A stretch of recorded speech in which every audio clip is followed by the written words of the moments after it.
Dear viewers, the following stories are inspired by real events. However, the characters' names have been changed to protect privacy. In the spring of 2015, Emily and Ben, a young married couple, were extremely happy when they bought their first house. The house was located in a quiet neighborhood on the outskirts of a small town in Ohio, USA. The house was old but still very solid, with a spacious garden and a small basement.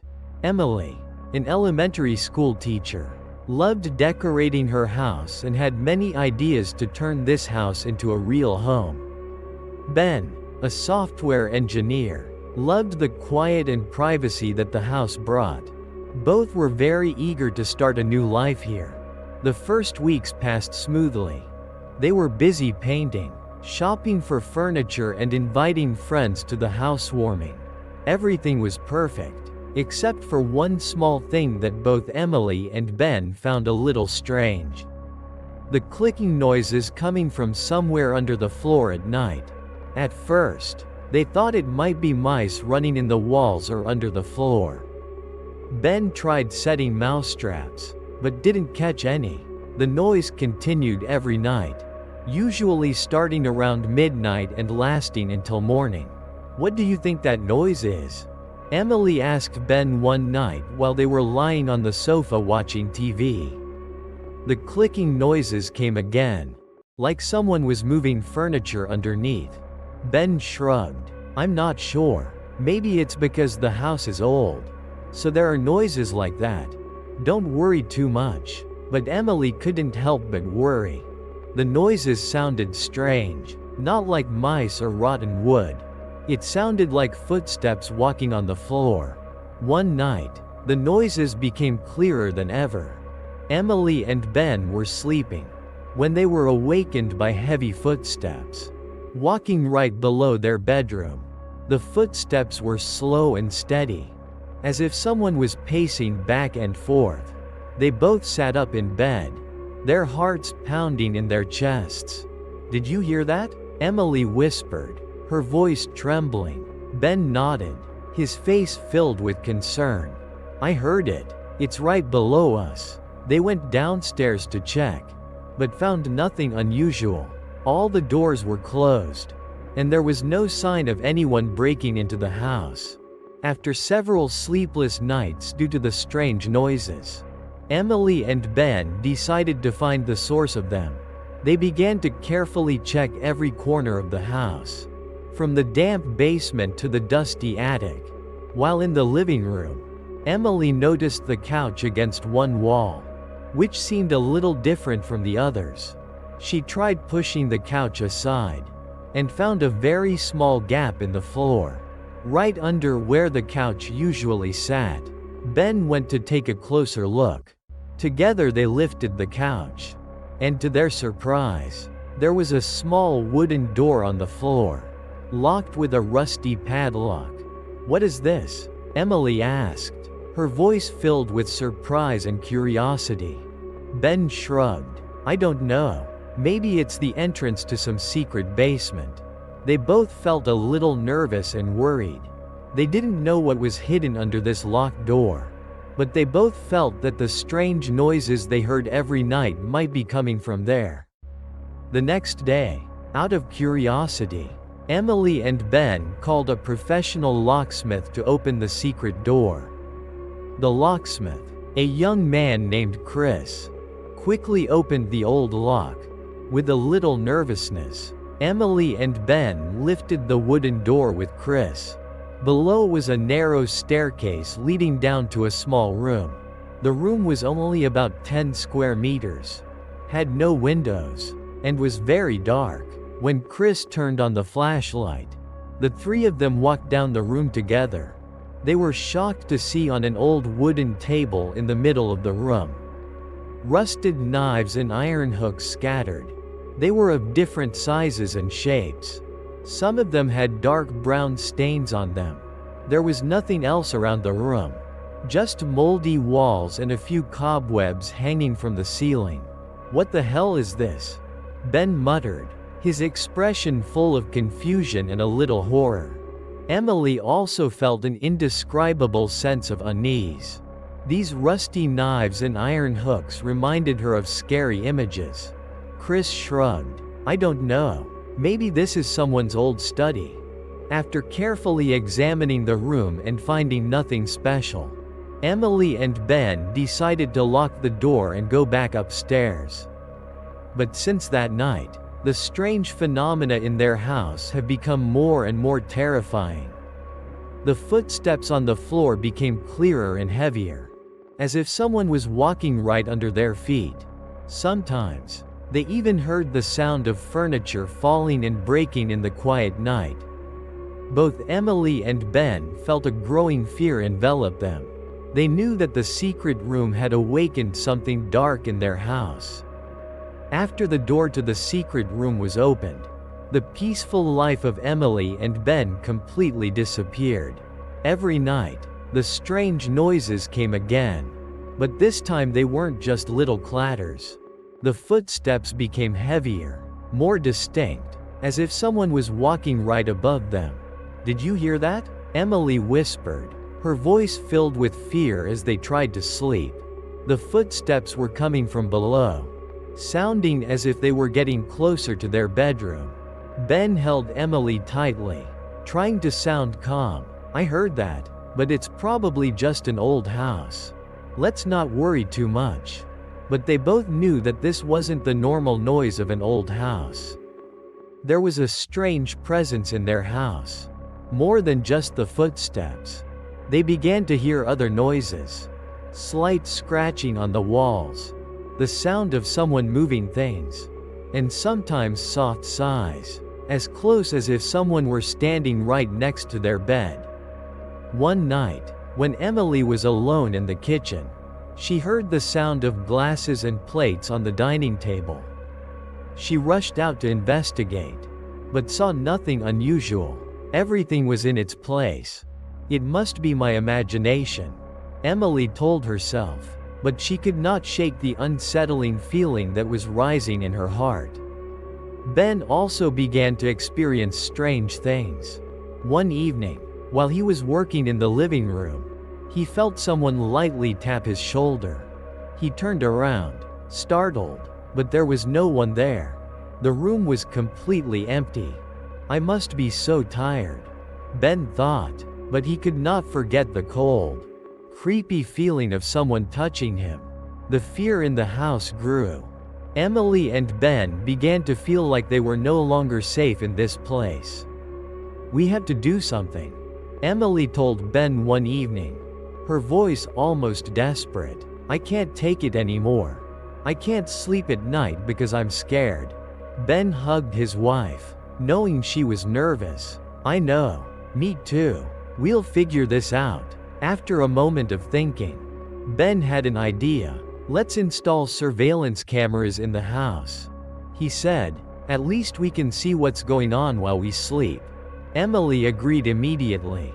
It was their only hope of finding out what was causing these strange phenomena. The next day, Ben bought a few surveillance cameras and installed them in different locations around the house, including the living room, the bedroom, and the hallway. They also set up a camera facing the door leading to the secret room in the basement. That night, Emily and Ben anxiously watched the camera screen in the bedroom. Everything was quiet until around midnight. Suddenly, they saw on the camera screen in the living room, the table lamp placed on the shelf next to the sofa suddenly fell to the floor, breaking into many pieces. Emily and Ben were startled, their hearts pounding. They didn't hear any noise. Then, they turned to the camera in the hallway. They saw a tall black shadow gliding across the hallway, then disappearing into the darkness. Both Emily and Ben turned pale with fear.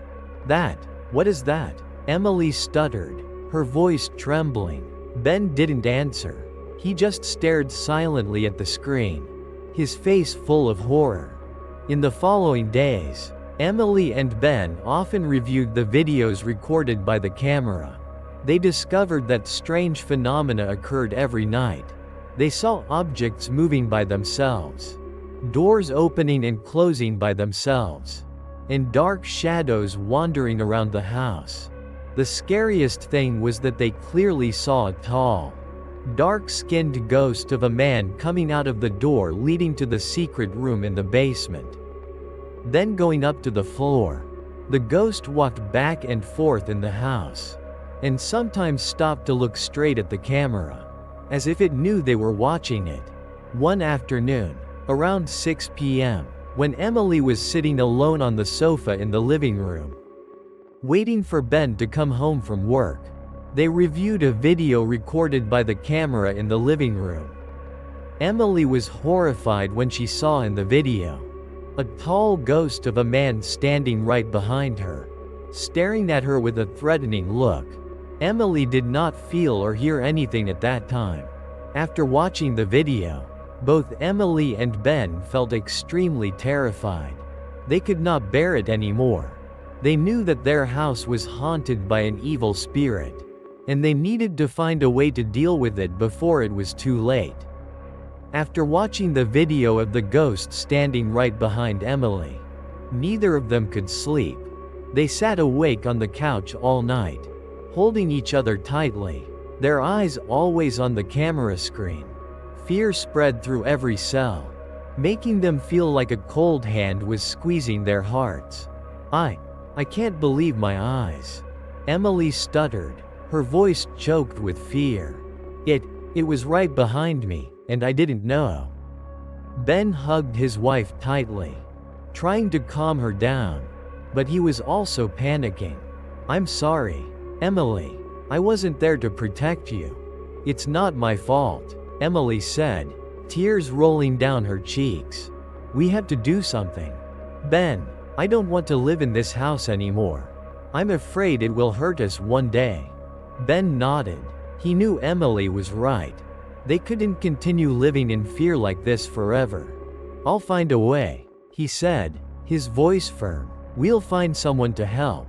The next morning, Ben began searching the internet for information about psychics, or people who specialize in investigating paranormal phenomena in their area. He read many articles and watched YouTube videos about similar cases, trying to find a solution to their problem. After hours of searching, Ben found information about a fairly famous psychic named Sarah Miller, who lived in a nearby town. Mrs. Miller had many years of experience in solving cases related to demons, and was trusted by many people. Ben called Mrs. Miller and told her about what his family had been going through. Mrs. Miller listened attentively to his story, and then she arranged to meet him and Emily at their home the next day. Both Emily and Ben felt a little hopeful, knowing that they were about to receive help. They hoped that Mrs. Miller could explain the strange phenomena that were happening in their home, and find a way to free the spirit that was haunting the place. The next day, Mrs. Miller came to Emily and Ben's home. She was a middle-aged woman with a gentle appearance and bright eyes. After listening to Emily and Ben's detailed account of what they had experienced, and watching the videos recorded from the surveillance cameras, Mrs. Miller became very serious. "I sense a very strong presence in this house," Mrs. Miller said, her voice dropping. "This is not an ordinary spirit. There is a great deal of pain and anger being held here." Mrs. Miller walked around the house, observing everything and feeling the energy around her. As she walked down the stairs to the basement, and reached the door leading to the secret room, she paused and closed her eyes.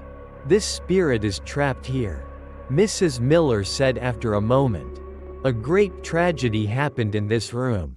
Emily and Ben told Mrs. Miller about how they had found rusty knives and iron hooks in the room. Mrs. Miller nodded. "Those items might have something to do with why this spirit is trapped here," she said. Mrs. Miller asked Emily and Ben to tell her anything they knew about the history of the house. and who had lived there before. Emily recalled that when they bought the house, the realtor had said that the previous owner of the house was an elderly man who lived alone. Ben quickly searched online and found an old newspaper article from the 1950s about a man named Arthur Davies, who lived in this house and died here after a stroke. The article said that Mr. Davies lived alone after his wife died, and his children had all grown up and moved away. This is probably the spirit that is haunting our house, Ben said to Mrs. Miller, his voice full of concern. But why would he want to harm us? Mrs. Miller shook her head. Spirits don't always want to harm the living. Sometimes they are simply trapped and don't know how to move on. Maybe Mr. Davies wants us to help him with something. Mrs. Miller asked Emily and Ben to let her try to contact Mr. Davies' spirit. They agreed immediately, hoping that Mrs. Miller could help them understand what the spirit wanted and find a way to free him. Mrs. Miller asked Emily and Ben to go with her to the secret room in the basement. As they entered the dark and cold room, Mrs. Miller began to perform a small ritual. She lit a few candles and began to recite prayers in a deep and solemn voice. Emily and Ben stood silently beside them, feeling a sudden cold air rush over them, making them shiver. They did not know what would happen next, but they hoped that Mrs. Miller could help them solve this nightmare. In the small room in the basement, Mrs. Sarah Miller had prepared everything for the spirit communication ceremony. She placed white candles on a table full of knives and rusty iron hooks, the weak firelight casting shadows on the moldy walls, creating a space that was both mysterious and creepy. Emily and Ben sat silently in a corner of the room, watching Mrs. Miller with anticipation and concern. Now, together we will call upon the spirit of Mr. Arthur Davies, Mrs. Miller said, her voice deep and resonant in the quiet space. Let us keep our minds clear and our minds focused on our purpose. Mrs. Miller began to recite ancient prayers in a language Emily and Ben had never heard before. Her voice echoed through the room, creating a solemn and somewhat ominous feeling. When Mrs. Miller reached a certain point, the candle on the table suddenly shook violently. Even though there was no wind, the old knives and iron hooks also began to shake slightly, emitting a faint clanging sound. Emily and Ben clasped their hands together, feeling a sudden cold air rush over them. Someone is here, Mrs. Miller said softly, her voice changing slightly. I sense the presence of a tormented spirit. Emily and Ben looked at each other in horror. They could feel the distinct change in the atmosphere, a heavy, gloomy feeling that filled the room. Mrs. Miller continued to chant the prayers, her voice growing stronger. Suddenly, one of the rusty knives on the table was knocked to the floor, creating a deafening sound in the quiet space. Emily let out a small scream, and Ben hugged her tightly. Don't be afraid, Mrs. Miller said, her voice still calm. This is just a sign that the spirit is trying to contact us. After a moment of silence, Mrs. Miller asked, Mr. Arthur Davies, are you here? We want to help you find peace. There was no answer. The room returned to a state of eerie silence. Emily and Ben felt disappointed. Perhaps Mr. Davies' spirit did not want to talk to them. But at that moment, a very faint sound came from the dark corner of the room. It sounded like someone was sobbing. Mrs. Miller listened for a while and then said, I heard him crying. He was in great pain.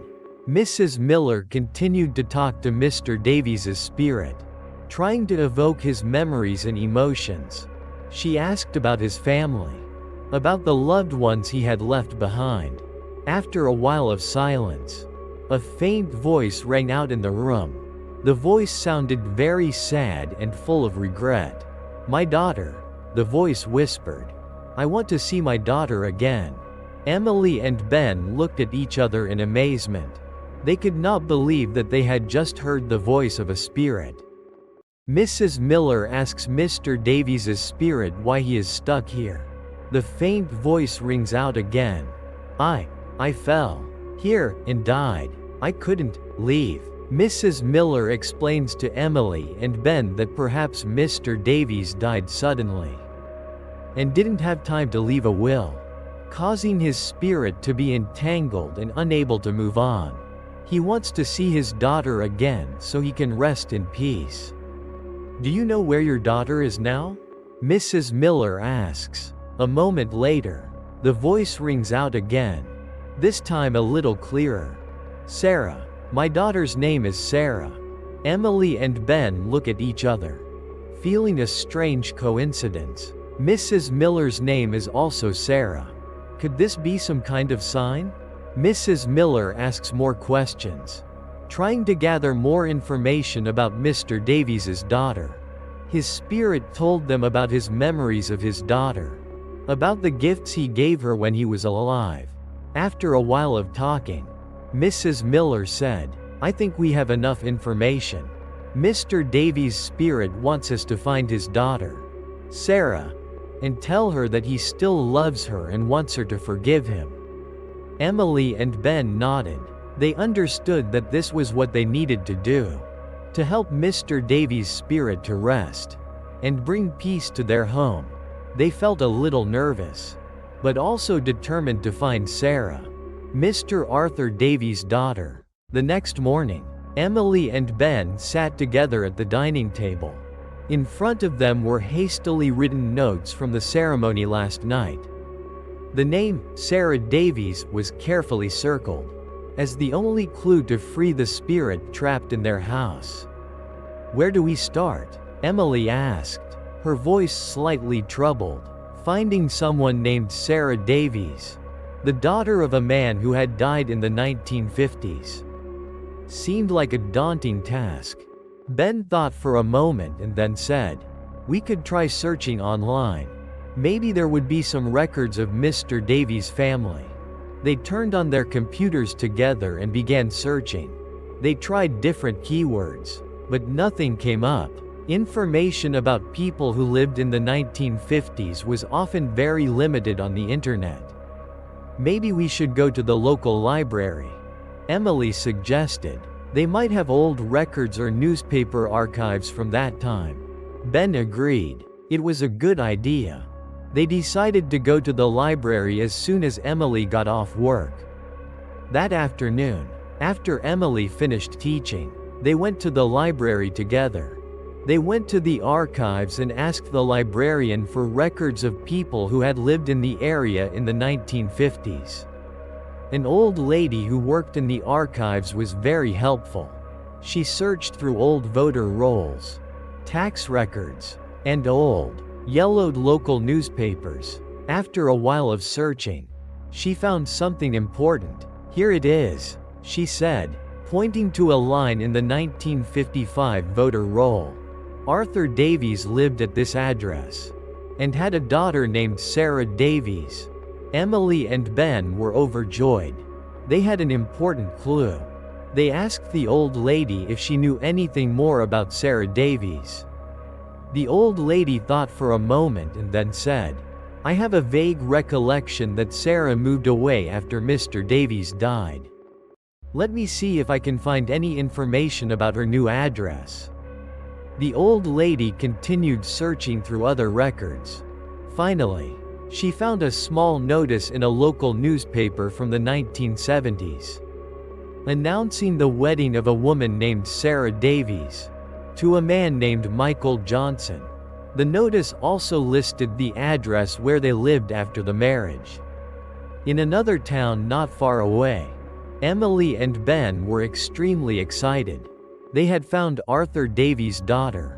They quickly wrote down the address and thanked the old lady for her kindness. We have to go there now, Ben said, his voice full of determination. We need to talk to Sarah. They drove to the town listed in the wedding notice. It was a small, peaceful town, not much different from where they lived. They went to the address listed in the paper. A small house with a pretty garden. Emily rang the doorbell with a trembling voice. An older woman with white hair opened the door. Her face was lined with age, but her eyes still had a gentle light. "Hello, we're Emily and Ben," Emily said, her voice shaking slightly. "We're from the next town over. We'd like to ask you something about your father, Arthur Davies." The woman looked at them with surprise. "Who are you? Why are you asking about my father?" Emily and Ben explained to Mrs. Sarah about how they bought her father's old house and the strange phenomena that had happened there. They told about the secret room in the basement and about the spirit communication ceremony they had performed with Mrs. Sarah Miller. Mrs. Sarah listened to their story attentively, her face gradually becoming emotional. When Emily mentioned that her father's spirit wanted to see her again, tears rolled down her cheeks. "My father," Mrs. Sarah choked up. "I haven't seen my father since the day he died. I always feel guilty for not being by his side in his last moments." Emily and Ben felt a deep sadness. When listening to Mrs. Sarah, they understood that the pain of losing a loved one still haunted her for so many years. "Your father is still in that house," Ben said. "He wants to see you so he can go in peace." Sarah nodded, tears still falling. "I'll go with you," she said. "I want to see my father again." Emily and Ben felt a glimmer of hope in their hearts. Perhaps they were about to complete their mission and bring peace to both Arthur Davies' spirit and their home. The next day, Emily and Ben drove Sarah Davies back to her father's old house. During the journey, Sarah was silent, occasionally looking out the window with a sad look in her eyes. Memories of her childhood flooded her mind, mixed with the anxiety and excitement of having to face the spirit of her father whom she had been away from for so long. When the car stopped in front of the house, Sarah took a deep breath and slowly stepped out. Looking at the old house with the garden stained by time, she couldn't help but be moved. Emily and Ben walked silently beside her, feeling her feelings. They entered the house together. The house was still as quiet and gloomy as before. When they reached the basement and stood in front of the door leading to the secret room, Mrs. Sarah stopped, placing her hand on the old wooden door. "This is my father's room," she said softly, her voice choked. "When he was alive, he often came down here to work." Emily unlocked the door and they entered the room together. The weak light from Ben's flashlight illuminated the knives and rusty iron hooks on the table. Mrs. Sarah looked at these objects with surprise and a little fear. "My father, what did he do with these things?" she asked, her voice trembling. Emily and Ben told her about the strange noises and apparitions they had seen, as well as what Sarah Miller had said about her father's spirit. Sarah listened to their story intently, then slowly approached the table. She looked at the rusty knives and hooks, and suddenly she let out a small cry. "Here it is," she said, her hand shaking as she pointed to a small knife with a strange mark on the blade. "This is the knife my father used to carve wood with. He loved to do little crafts." Emily and Ben looked at each other, feeling a glimmer of hope. Perhaps they had found the reason why Mr. Davies' spirit was imprisoned here. Sarah sat down on the old wooden chair next to the table, looking around the room with a nostalgic look. "My father was a very kind and loving man," she said, her voice breaking. "I can't understand why he can't be saved." At that moment, a cold wind suddenly blew through the room, causing the candle Emily was carrying to sway violently. A weak voice rang out, echoing from a dark corner of the room. "Sarah, my daughter, Mrs. Sarah stood up in shock, tears welling up in her eyes. Father, is it really you? A blurry figure appeared in the dark corner. It was the image of a tall man, wearing old clothes. His face looked sad and regretful. Sarah, I'm sorry, my child. The weak voice rang out again. I couldn't be with you in your final moments. Mrs. Sarah burst into tears. She ran towards the figure and tried to hug him, but only touched the cold air. Father, I'm not angry with you. Sarah sobbed. I understand. You've worked hard. Now rest in peace. The spirit of Mr. Davies stood there, looking at his daughter with love and gratitude. He nodded slightly, then slowly pointed to the table full of knives and iron hooks. Sarah followed the direction of her father's hand. She understood that these objects were his last memories, and perhaps they were keeping his spirit here. Sarah picked up the carving knife, which she had recognized earlier. Father, I will keep these memories, she said, her voice choked. Go in peace. As Sarah finished speaking, a soft white light filled the room. Mr. Davies' spirit smiled at his daughter one last time, then slowly faded into the light. At the same time, the cold air in the room also disappeared, and the candle burned normally again.